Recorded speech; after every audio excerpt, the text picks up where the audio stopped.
So check out this interior. You get a lot for just under $200,000 or so. This one's got some added extras. It's got a little bit more carbon going on.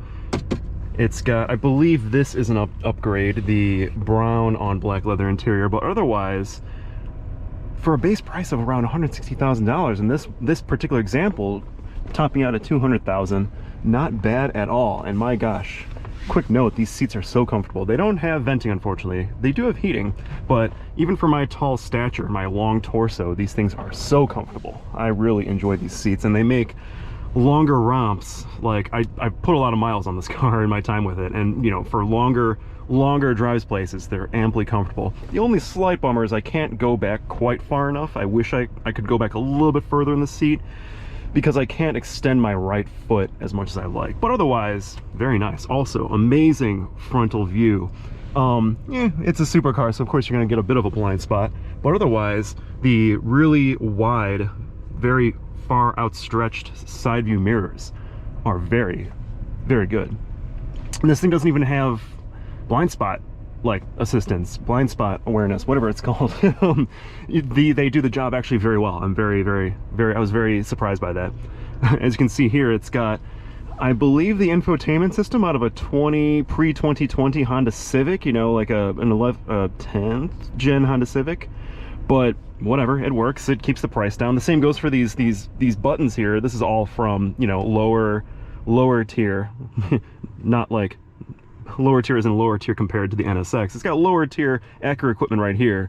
Again, big deal. It keeps the price down. Who cares? What Acura put the money in is the driving experience, the power, the crazy engine, the hybrid assistance, the amazing suspension, the grip, the beautiful bodywork, all that, and made it compete with stuff that costs quite a bit more money. So kudos to them there. So check out this beautiful Garda red exterior. I went ahead and popped the hood. You can kind of see some cool stuff under here. You can see the brake-by-wire. You've got gigantic radiator, which is probably out of an RDX or something. You can see the adaptive dampers, all that. And it's cool too, because you can kind of see, like, it's not a body on frame, obviously, but it's got some kind of cool framework going on here. I think that's kind of cool to see. Even sitting in the shade right here, it still really does the color justice. There we go. Yeah, it's like a Ferrari red, even though it's meant to compete with a Ferrari. Nice carbon rear spoiler here. Carbon roof, those are optional extras. You can see the 3.5 liter twin turbo V6 back there. Yeah, what a cool car. I love the way this looks. These wheels are gorgeous. Kind of scared me. So it was on the electric only, and then it decided to kick the motor on to keep it running. And what's cool too is this design language, it translates really well up the Acura hierarchy. If you look at the headlights and these taillights, they both look like somebody took the warp tool in Photoshop and just made them fit this body shape. And that was that. Like, they took them from an ILX, you know, especially the front headlights. They took them from ILX, they took the taillights from an RDX or an MDX, and just stretched them out to fit this shape. I really like how Acura has very cohesive design language at the moment.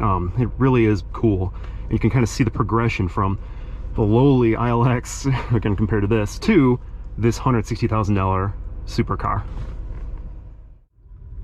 So right now I'm just in electric mode. I'm in quiet mode, so it'll keep it in electric motor only for longer and not disturb my neighbors. And just that's so wild that you can have both. You can have quiet, comfortable, non-offensive electric car, as well as brutally fast, ultra fun supercar in one package. Regarding those brutally fun supercar numbers, when the motors and the electric, when the electric motors and the gasoline engine are working together in harmony, this thing has 573 horsepower, 476 pound-feet of torque. 0 to 60, 2.9 seconds, which is very impressive because it's not light. It weighs almost 3,900 pounds, which is very heavy for a supercar. But man, between the awesome suspension, the motors, the battery pack, the fact that it's just a wide, comfortable supercar, like, you would never know it weighs that much. You know, I bet if someone were to go for a ride in it without knowing anything about it, they'd be like, oh, what does this thing weigh? Like 3,300 pounds? This thing handles its weight so well. As, you know, as any good car should, but man, it really masks it with this. It's wild. 9-speed dual clutch automatic transmission shifts so quickly. So again, right now I'm in quiet mode, so it's riding very comfortably. It's opting to go electric mode more. There we go, I'm back in electric mode at 44 miles an hour. How cool is that? And, you know, it shifts fairly quick. Yeah, I'd actually call that quick. That's not fairly quick, that's quick, but it only gets quicker from there. So if we switch over to sport mode, in fact, let me put it in manual shift to help to demonstrate my point. So in sport mode, listen to this downshift. Just flawless. Can't hear it too well. Yeah, nice and smooth, nice and comfortable. It doesn't upset the car in sport mode when you're kind of going through a corner and shifting. It's still, it's so seamless that it's not gonna throw off the chassis, albeit this thing has so much grip, it'd be very hard to do so.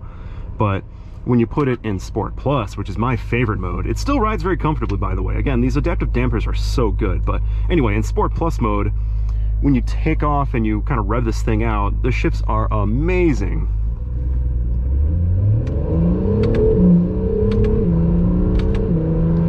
Short shifting all the way up, and I got up to 50 miles an hour in no time. God, I love that. In fact, let me put it in race mode. So you have to hold that center dial. I'm sorry, track mode. So we're in track mode now. And the shifts are even faster and even nicer. And you can feel a kind of, almost like McLaren's inertia push, where you can feel it like push a little bit when you shift it. And I believe that is just the electric motor helping seal the deal. My gosh, is that so cool. Doesn't help that we're stuck like in these slowpokes going up this on-ramp right now, and I have a Chevy truck behind me that's just on my butt. Yeah. Yeah, we'll just go straight here. How great is that? Oh, wonderful. And it's happy to stay anywhere in the rev range all day long, too. So I'm at 6,000 RPMs. I love short shifting it. Like, I can rev this thing out way higher, but it just sounds so good when it shifts and feels so good.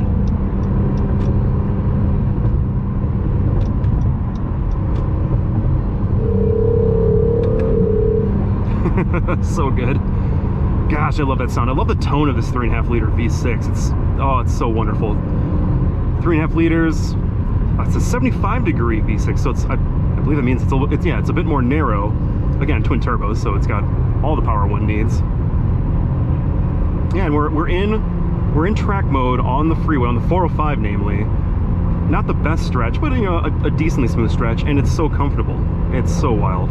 It's so cool that the Acura NSX is such a good, versatile supercar. You've got a great forward view, it's easy to get in and out of, it's comfortable, the steering is amazing, the suspension's amazing, the power is great, it's so fun to have the electric motors only.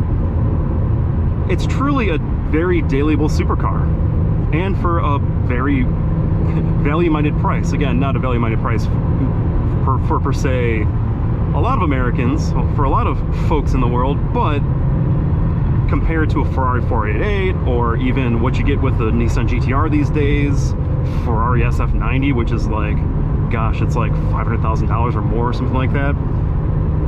Gosh, it's just such a good all-around deal, and it's a nice place to be. It's a comfortable place to be. But most importantly, doesn't have the same performance chops up on a fun, twisty mountain road that the old one had, that the old one was regarded for. Again, light, engaging, amazing steering, good power. How does it fare up there compared to the old one? Not that I've driven the old one, but you know what people say about the old one. So up next, let's see how this little beast fares up on a twisty mountain road. It's a good all-rounder, but does that mean that part of that includes amazing, grippy performance with awesome steering, all that good stuff. Let us find out.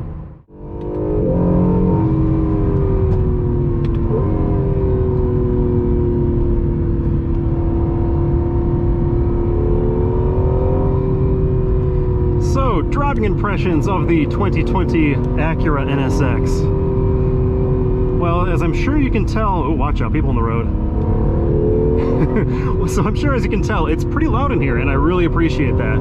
I really dig the sound of this 75-degree 3.5-liter twin-turbo V6. Especially at full chat with your foot down, oh my gosh, what a glorious noise. It doesn't sound like a V6, it sounds like something much more exotic, which is so fitting. I do that with my hand because I think I'm channeling my inner Ferrari, but but because this is a supercar, it's something more powerful and exotic and rare and mostly hand-built. You gotta have a tone like that. Yeah, power is absolutely outstanding. Equally outstanding is the handling and steering. First of all, the steering is amazing. I mean, it's a mid-engine car with not a whole lot of weight over the front end. The only weight up front is like, of note are like the brakes, the suspension, and the motor like work going on up there. I still am not quite clear how that all shakes out, but anyway, it's so good. Like, it's so direct, the rack is so nice, you have so much front end grip, it is so good. I keep having to like remind myself that when I'm coming through some fast corners, how ironic that we're behind this Plumber van as I'm talking about this, but anyway, I have to keep reminding myself as I'm coming through some fast corners that no, don't worry, you can just keep turning and the car will keep gripping. It's got massive tires up front, massive tires out back, huge carbon ceramic brakes. These brakes are amazing. You get into any kind of enthusiasm and get in a little over your head. Wave to the plumber dude. Get in over your head. These things will help sort shit out. The power is really good. It's very strong. It's very, but it's kind of like, it's linear, you know. You know, while you do have turbo noises going on, and while you do have a bit of a turbo shove, the way it spools up, or at least, you know, the engine spools up, it feels almost more like a raging, high-strung, naturally aspirated engine than a twin-turbo, torque-filled beast. Okay, I mean, granted, this thing is very torquey, this thing moves, but the way the power comes on, it's not really that scary, interestingly enough. Like, this is a very comfortable car to go very fast in, and that's one of the main reasons why.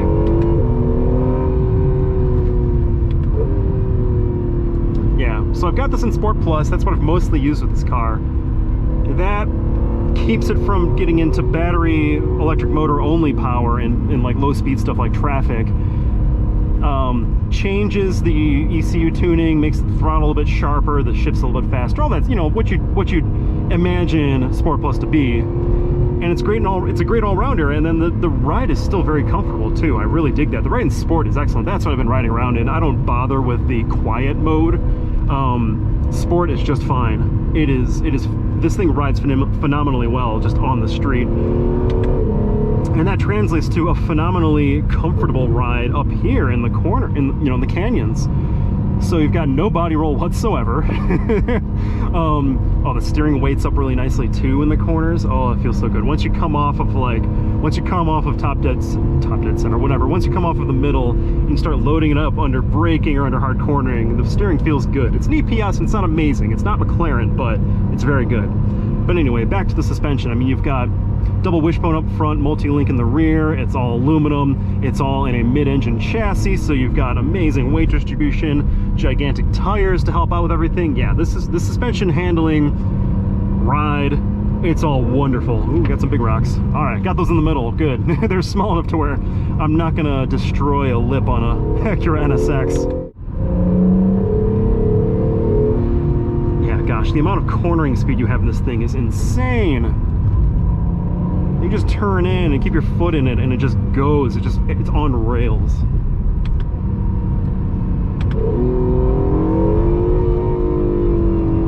I love just hearing it kind of, yeah, just keeping the revs up like that. Not even like keep putting your foot in it, but just listening to that. Oh, it's so good. I love this V6. All right, so as I make my way down out of Angeles National Forest and onto normal, more relaxed public roads.